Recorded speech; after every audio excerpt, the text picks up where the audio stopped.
issues perceived to be contrary to the foreign government's interests. And am I correct in saying that this never came to your attention, this particular instance, before the Commission's proceedings? Yes. The list of 6 were all, I expected that, as I said, I have access to regular intelligence briefings and updates on these things. It was surprising to me to see number 2 on this list, because I had no idea. And there are lots of details about this that I know that I continue to be astonished that I was not apprised of this, because it was relevant in a whole bunch of different ways and would have been very relevant at the time. But I also understand, without being able to give too much timing or details around this, that processes we have in place now would have meant that there is no doubt I would have been informed about this incident were it happening now. When it happened, we did not have the measures that we have subsequently put in place. Okay, understood. So this is one you would have liked to see? Yes, I would have liked to have seen this one. Another thing we've heard about the development of this list is, as I said, it brought deputy ministers around the table having conversations about whether some of the instances were or were not foreign interference. And you mentioned earlier in your remarks that there can be different perspectives across government on whether activities are really standard diplomatic activity, for example, or foreign interference. How do you see those debates happening from your vantage point as Prime Minister, first sort of in the existential sense? Like, is this a good thing? And when does it come to you, and what do you see? Are different perspectives brought to your attention, or how does this play out? I think it is a very, very good thing that on something as important and sensitive as foreign interference by another state, that there be different perspectives looking at it.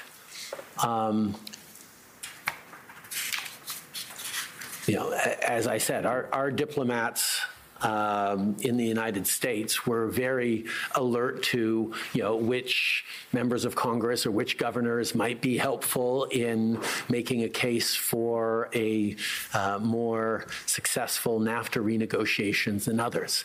And that involved a lot of sort of conversations and looking into voting records and, quiet lunches by diplomats in place, and that gathering information on foreign parliamentarians is a core part of diplomacy. And that can be foreign influence, which is something that diplomats are actually hired to do and is a primary job around the country, make sure that the government of the country that you're in representing Canada looks favorably upon Canada. Without crossing into interference. Now, it is possible to use information collected for purposes of influence to then turn around and use it for interference. If a diplomat were to collect the home address of a particular parliamentarian to be able to send them a personal note or a Christmas card that didn't go through the office, that would seem, okay, I'm trying to influence them, make them friendly. That's the work of diplomacy. If that foreign address, that home address was then used to organize a massive intimidation protest in the street in front of that person, paid for by a foreign country, that would be foreign interference, or that would be much more serious. So there is a bit of a continuum on this, and having discussions between Global Affairs Canada diplomats and intelligence agencies and spies and on the push-pull of what is appropriate, what is inappropriate, what is problematic, is more of an art than a science. I mean, it can involve intent. It can involve whether it's a friendly country doing it or an unfriendly country doing it, why they're doing it, what preoccupations there are. there is nuance that is not just across departments, but even within departments. You can have different people within global affairs having a different perspective on that. And all those debates and discussions, I think, are a strength of our system that allow us to come to much more thoughtful answers or measures to take in complex and perhaps delicate situations. So, having those engaged, thoughtful debates in government, and even, quite frankly, to a certain extent, understanding that there are complexities in it for a public engaging with how to protect ourselves from foreign interference is very key. I think of the Baltic states example, when Canada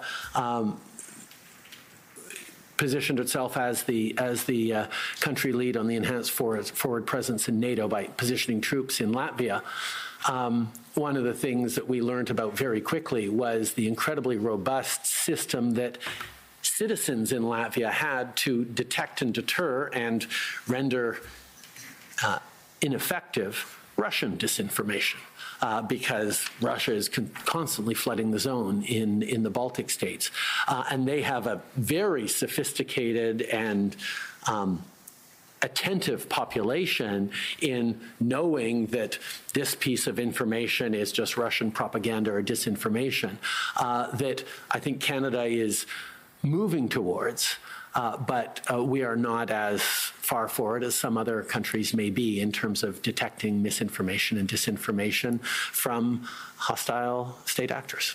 So when these different perspectives may exist in government, do your officials make you aware of them so that you know that maybe CSIS has a different view on something from GAC?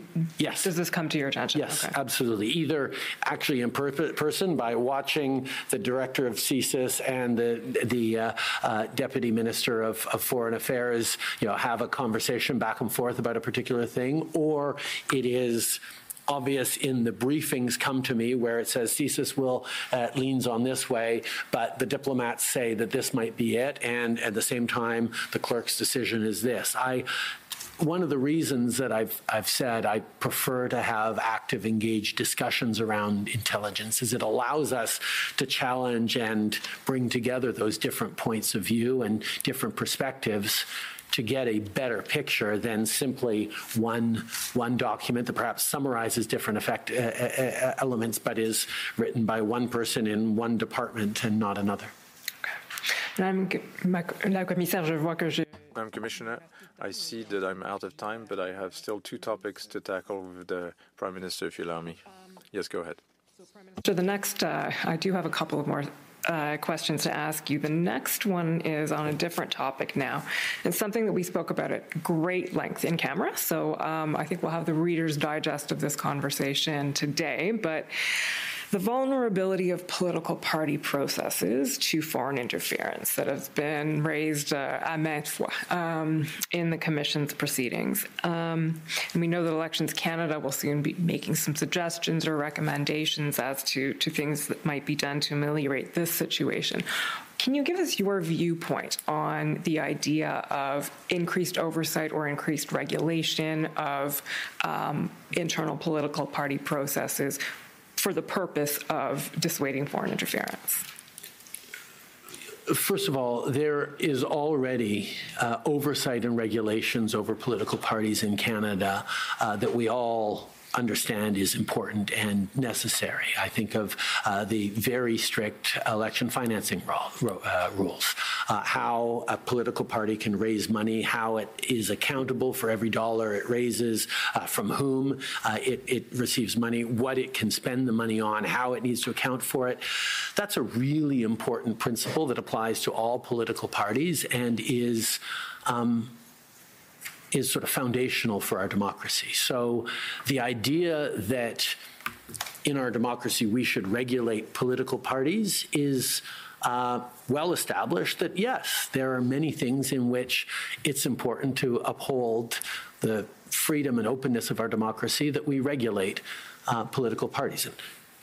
in C70, we actually indicate with greater clarity and legislate around foreign interference in political parties as being illegal. I mean, these are things that, yes, there are certainly things that governments and our democracy should do to ensure the accountability and responsibility of political parties. However, when we get into the issue of determining how a political party picks its candidates, or who gets to be the ultimate decision maker in a political party, or how to structure a political party internally, or how to run its nominations, we get into an area that I think one needs to tread very, very carefully. I mean, one of the things we see first in authoritarian countries like Venezuela, to use an extreme example, is the government regulating what opposition parties can do or say, or how they can organize themselves, or how they fund their fundraise, is a great way for a party in government to control and render ineffective opposition parties. And that is the last thing that we would ever want in Canada. I think it's extremely important that political parties have a large degree of autonomy in their country, in their operations, independence in how they choose to operate and function as political parties, as opposition parties particularly. But that comes with it a responsibility by those political parties to be able to demonstrate the processes in place that they have to reassure Canadians, but particularly their members, that they are not arbitrary, they are not subject to whims or influence or interference by foreign interests or special interests across the country. That's why, for example, in our party, we have nomination races that have very clear requirements that need to be hit within the party frame.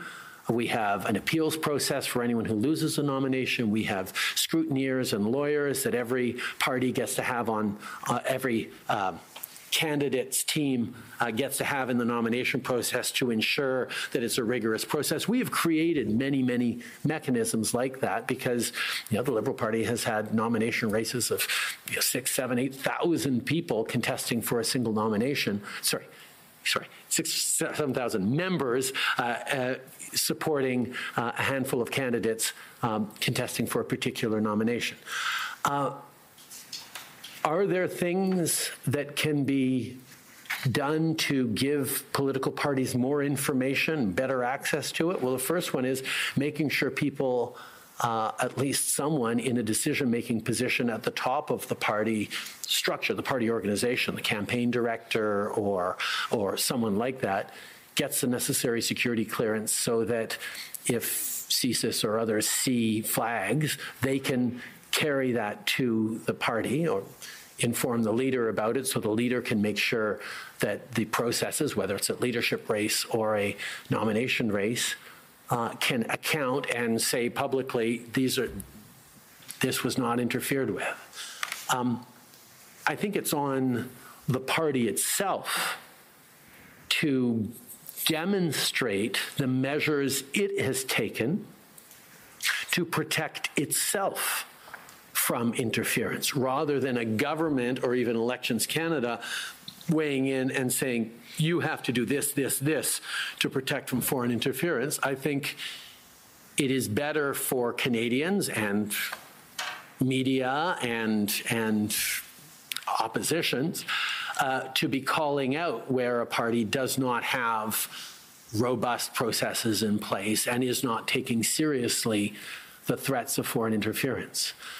But overly prescribing or regulating the organization, the behaviors, the structure, the decision-making processes within parties by what is necessarily one party in a position of power in government is something that I think requires a lot of caution.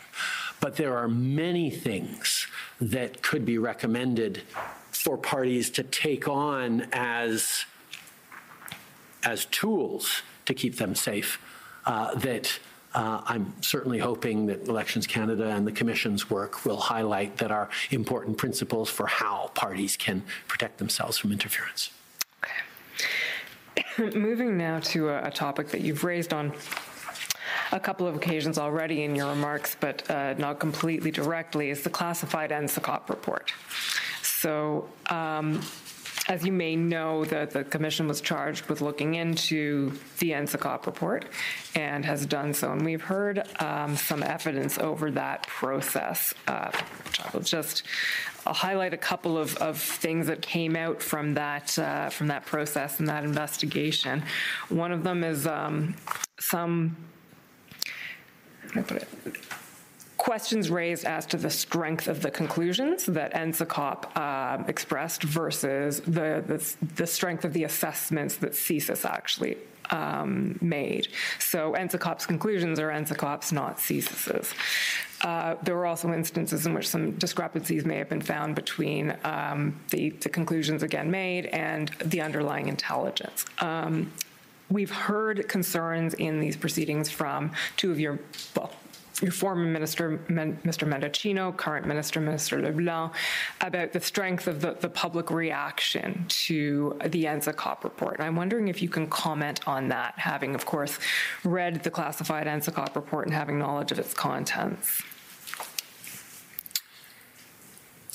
I created the National Security and Intelligence Committee of Parliamentarians for a very specific purpose: to make sure the parliamentarians from all different parties would be able to look into everything that our national security agencies are doing, with at least two clear goals.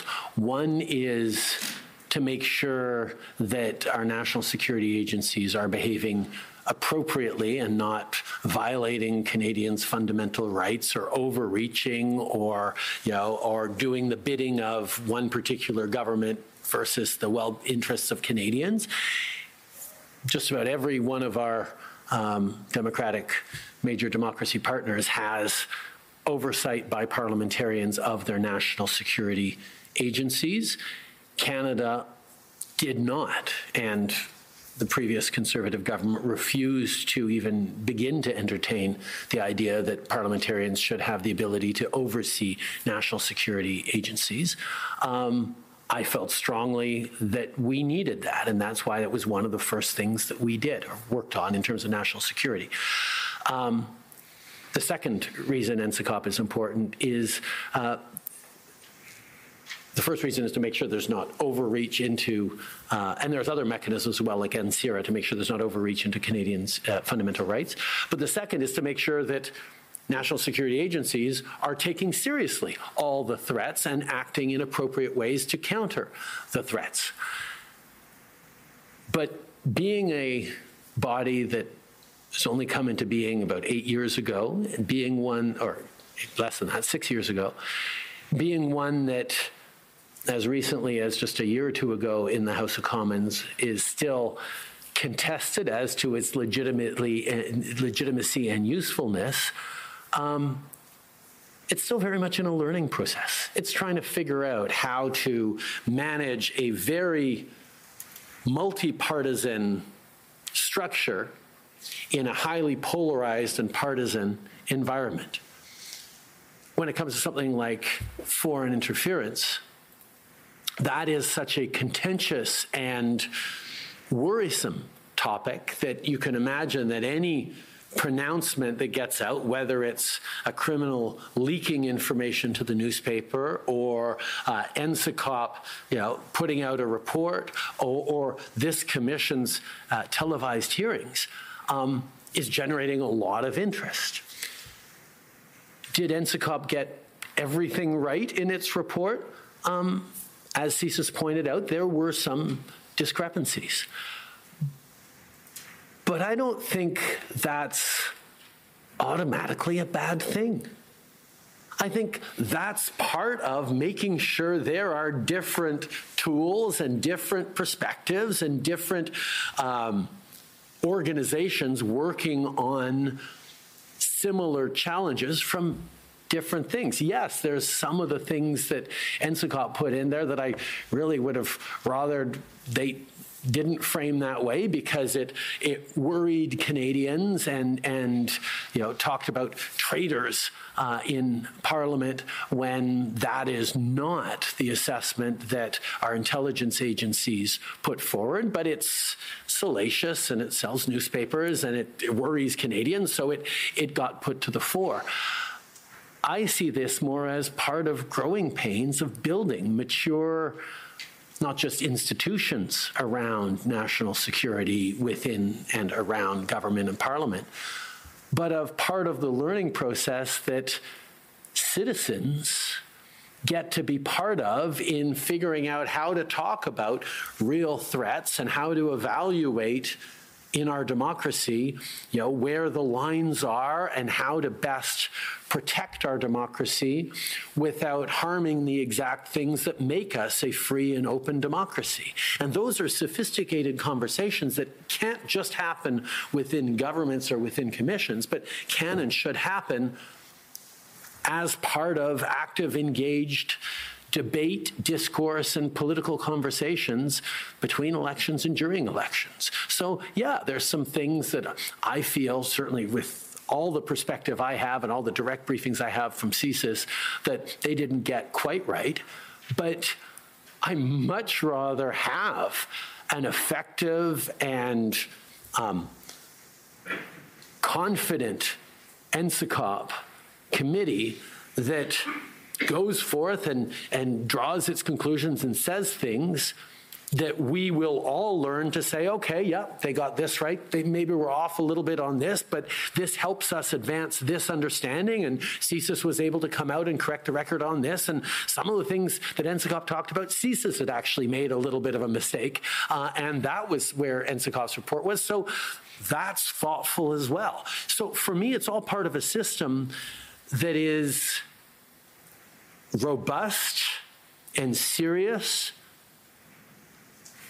but because we're in a open, free democracy that stands up for everyone's rights, that is working hard to get it right, but that we don't always need to expect perfection from. And when, as consumers of intelligence materials, individuals and media and opposition parties become more and more experienced at it, more thoughtful about it, Canada will be even better served than we are right now in the important debates we have around foreign interference. So maybe it's not about getting everything right, but contributing to the building of a national discourse. Absolutely. Although it'd be nice to get more things right, too, at the same time. Fair enough. Madame la Commissaire, ce sont mes questions. Those are all my questions, Madam Commissioner. Thank you very much. For Michael Chong. I see Commission Counsel has taken an extra 30 minutes in her examination pursuant to the O'Connor rule. 18. I thought we were finishing at 11:50. The clock says 18. It's okay. Just go on. Tell me. Okay, well, we'll figure out exactly how much extra. But pursuant to the O'Connor rule that governs in this proceeding, that extra time should be allocated to the parties for their cross to ensure that Commission Counsel's time and the parties' time is equal. So I'm asking that we be given that extra time. We'll have to figure out between ourselves how to allocate it, but I wanted to bring that to your attention straight away. Okay, let me look into this issue at lunchtime, but we'll let you know through an email. Thank you, Commissioner. So we'll take a shorter break today, so lunch today. So make sure to come back at no later than 1:20. Order, please. À l'ordre, s'il vous plaît. The sitting of the Commission is now in recess until 1:20 p.m. Cette séance de la Commission est maintenant suspendue. Okay, so are you ready to dive into some seriously interesting stuff today? Yeah, let's do it. We're talking Canadian politics, but like Hold on. This isn't your grandma's political science lecture. Okay. No kidding. We are talking about some testimony the Prime Minister gave recently to a commission, and it's all about foreign interference. This is juicy stuff. It is. It really gets into how governments have to balance all these competing priorities, Yeah. They have to look out for their own national interests, which is their number one job, right? Right. But they also have to uphold democratic values, and those two things don't always go hand in hand, let me tell you. No, they don't. Yeah. And the PM even admitted right off the bat that there was a potential foreign interference incident that he had absolutely no clue about. Yeah, that was a big deal. Yeah. He basically admitted that the system for detecting these kinds of things, Well, it's not perfect, Right. right? I mean, you've got all these global players constantly trying to outmaneuver each other in this high stakes game. yeah. Oh, totally. It's like a giant chess match. It is. And sometimes you miss a move. Yeah, and this was a pretty big miss, apparently. But I think what's really interesting is how the PM reacted. Yeah. He didn't get all defensive or anything like that. Yeah. He seemed genuinely surprised. He had no idea this had happened. It was like he was blindsided. Yeah, totally. And then he immediately took steps to try to fix the system, Right. to prevent this from happening again. And I think that's really important. Yeah. Because it shows that he's actually serious about addressing this issue. Yeah, it wasn't just like, oh, we'll look into it and then nothing happens. Exactly. This wasn't about pointing fingers or anything. It was about recognizing a weakness and adapting, and that's what good leaders do, right? Totally. And this whole incident kind of gets to a bigger point that the PM was wrestling with, which is where do you draw the line between diplomacy and straight up interference? Yeah, that's such a tricky one. Right. Because on the one hand, you've got diplomats, and they're always gathering information on foreign politicians, right? Right. That's their job, right? Yeah, exactly. It's standard practice to try to figure out who's on your side, who might need a little nudge in your direction. Who's persuadable? Yeah, exactly. It's all part of the game. It's like intel gathering for diplomacy. Yeah, precisely. But it can get really murky really fast because sometimes that information can be used for legitimate diplomatic purposes. Right. And sometimes it can cross the line into something much shadier. Okay, so give me an example. What kind of line are we talking about here? Okay, so imagine this. You're a diplomat and you find out the home address of a foreign politician, right? Correct. Now, sending them a Christmas card, that's probably fine. Probably, yeah. But using that same address to organize a protest outside their house. Yeah. Especially if that protest is being bankrolled by a foreign government. Yeah. Now, that's a whole different ballgame. That's getting into intimidation territory? Exactly. And that's where it crosses the line from legitimate diplomacy into interference. So where do you draw that line in the sand? Right. And that's what's so tough about this issue. Yeah. There's no easy answer. It's not always black and white. Right. It's very subjective. Yeah, totally. And the Prime Minister was really upfront about that. He was saying that there's a lot of gray area here. Yeah. And that's why it's so important to have a lot of different voices in the room when these kinds of situations come up. So it's not just one person making these judgment calls. No way. He emphasized how important it is to have different departments with different perspectives all weighing in and debating these things. He basically said arguing is a good thing. He did. Which is kind of refreshing. It is, because it means that they're actually thinking things through from all angles.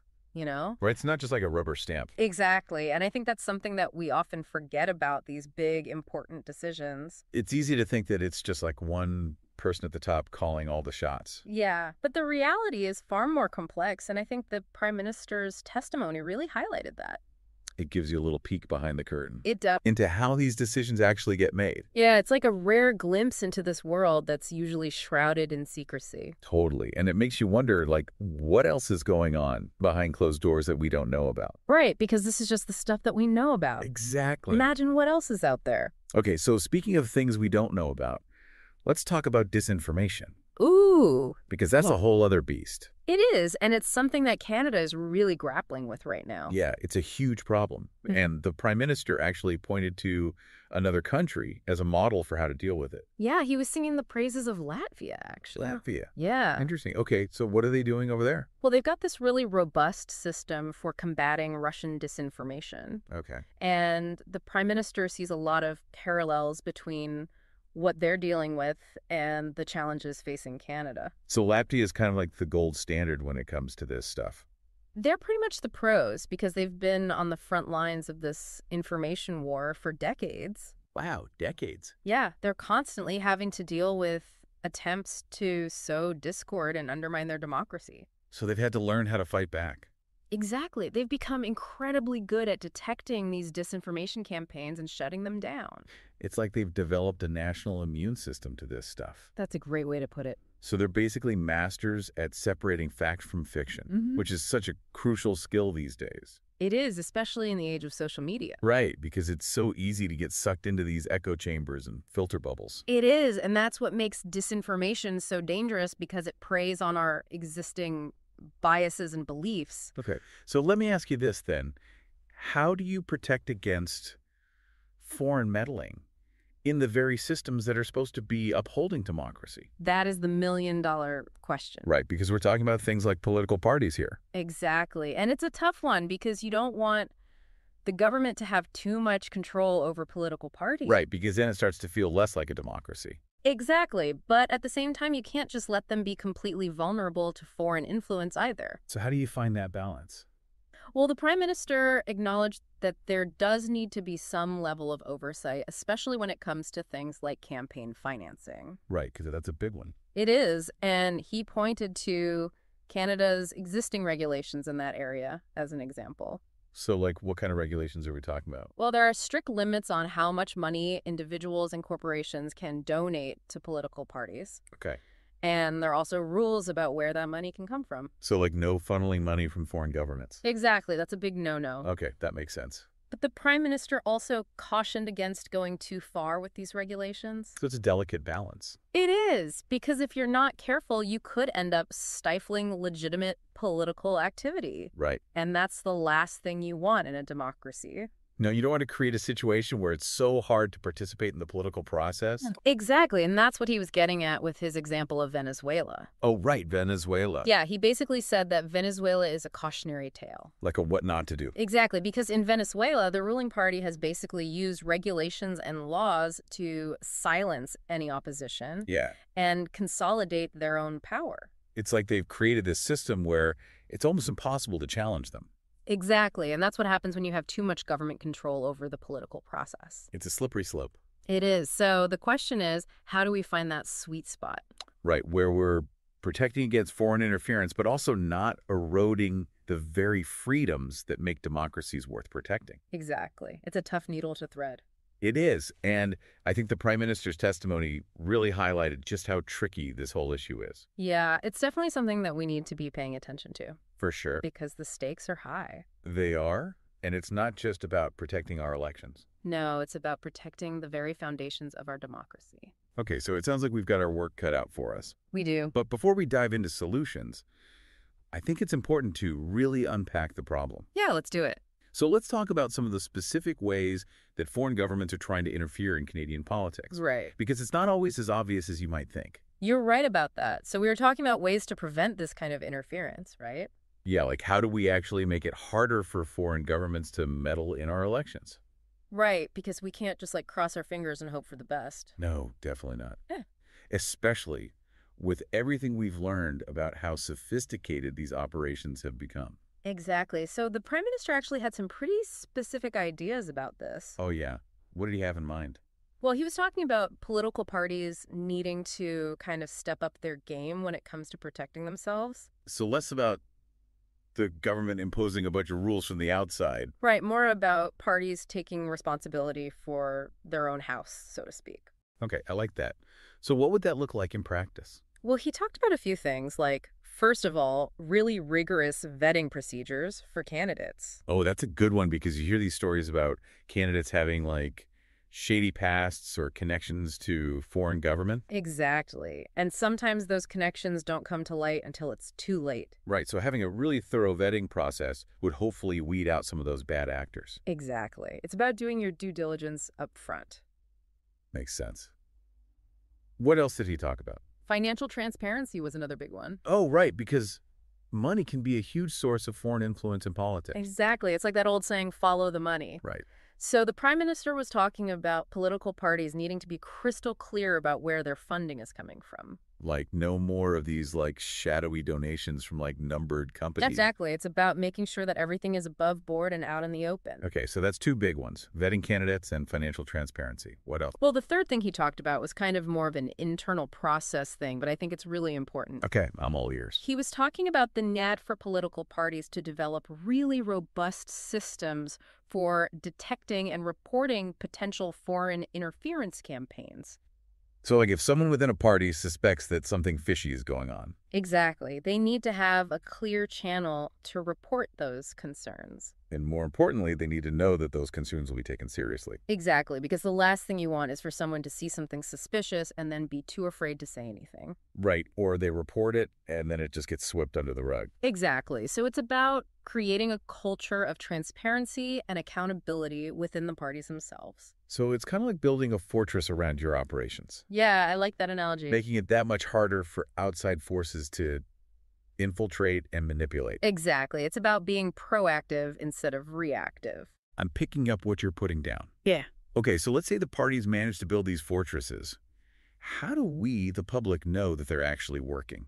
That's the million-dollar question, isn't it? Right, because we can't just take their word for it. No, definitely not trust, but verify, right? Exactly. So how do we verify? Well, this is where transparency comes back into play. Okay. The Prime Minister was adamant that it's not enough for political parties to just have these systems in place. They need to be open about it. Exactly. They need to be willing to show their work, so to speak. Like open up their books and let us peek inside. Yeah, kind of. He was talking about giving the public and the media and even rival political parties a window into how these safeguards actually work. So it's not just about having these processes, it's about proving that they're effective. Exactly. It's about building trust through transparency. I like it. Okay.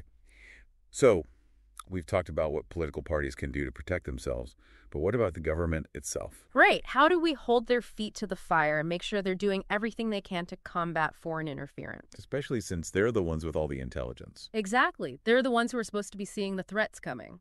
So what kind of mechanisms are in place to make sure they're doing their job? Well, this is where that new committee we mentioned earlier comes in. You mean NSI COP? Exactly. The National Security and Intelligence Committee of Parliamentarians. It's a mouthful. It is, but it's an important mouthful. Okay, so remind us again, what exactly does NSI COP do? So basically, it's a group of parliamentarians from different parties, Okay. and they have access to some of the government's most sensitive intelligence. Wow, so they get to see behind the curtain. They do, and their job is to provide oversight of Canada's national security agencies. So they're like the watchdogs. Exactly. They're there to make sure that the government is using its powers responsibly. And that they're not abusing their access to all that intelligence. Exactly. And the fact that this committee is made up of members from different parties is really important. Right, because it's not just like one party's version of events. Exactly. It's supposed to be a more objective assessment of the situation. Okay, so how effective has NSI COP been so far? Well, that's a good question, and the answer is a little complicated. Oh, how so? Well, remember that report we mentioned earlier, the Encycloc report? Yeah, the one that caused such a stir. That report was actually put together by NSI COP. Oh, right, I forgot about that. Yeah, so that gives you some idea of the kind of work they're doing. Okay, and what did that report say again? Well, it was basically a deep dive into foreign interference in Canada. And it concluded that there were some serious shortcomings in how the government was handling the issue. Oh, so not exactly a glowing review. No, not at all. And it actually caused quite a bit of controversy. How so? Well, for one thing, the Prime Minister himself actually disagreed with some of the report's findings. Oh, wow. Yeah, he said that he believed there were some inaccuracies in the report. Which is kind of a big deal considering he was the one who created NSI COP in the first place. It is. It's like he was criticizing his own creation. So what does that say about NSI COP's role? Right. Is it truly an independent watchdog, or is it just a rubber stamp for the government? That's the big question, isn't it? It is, and I don't think there's an easy answer. So where does that leave us? Well, I think the important thing to remember is that NSI COP is still a relatively new entity. Right, it's still finding its feet. Exactly. And anytime you create a new institution, there are going to be growing pains. That makes sense. And I think the Encyclop report is a perfect example of that. Like, they're still figuring out how to do their job effectively. Exactly, and they're doing it in a very public and very politically charged environment. Which can't be easy. No, it can't. But I think the fact that they're willing to tackle these tough issues head on is a good sign. So even though the Encyclop report wasn't perfect, it's still a step in the right direction. Exactly. It shows that there are mechanisms in place to hold the government accountable. And that's what really matters at the end of the day. Exactly. It's about transparency and accountability. And I think NSI Cup is a big part of that. Okay, so we've talked about what political parties can do to protect themselves. Yeah. And we've talked about how the government is being held accountable. But what about us? Right. Where do everyday citizens fit into all of this? Yeah, are we just supposed to sit back and watch as all this plays out? Not at all. In fact, the Prime Minister himself hinted at the important role that everyday citizens play in safeguarding democracy. Oh, yeah. What did he say? Well, remember how he was praising Latvia's approach to combating Russian disinformation? Right, their national immune system. Exactly. He was basically saying that Canada could learn a lot from Latvia in that regard.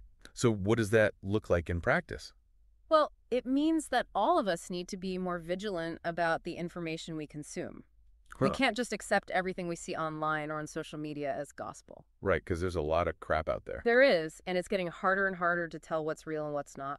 Especially with all the deep fakes and AI-generated content these days. Exactly. It's like we're living in a hall of mirrors. So how do we navigate this minefield of misinformation? Well, it all starts with being a more critical consumer of information. So I need to be like internet detectives, basically. Kind of. It's about being more aware of the sources of information and their motivations. Okay, so like fact-checking websites, those are our friends. Absolutely. Those are a great resource. Any other tips for spotting fake news? Well, one thing to look out for is anything that seems overly sensationalized or emotionally charged. So like clickbait headlines.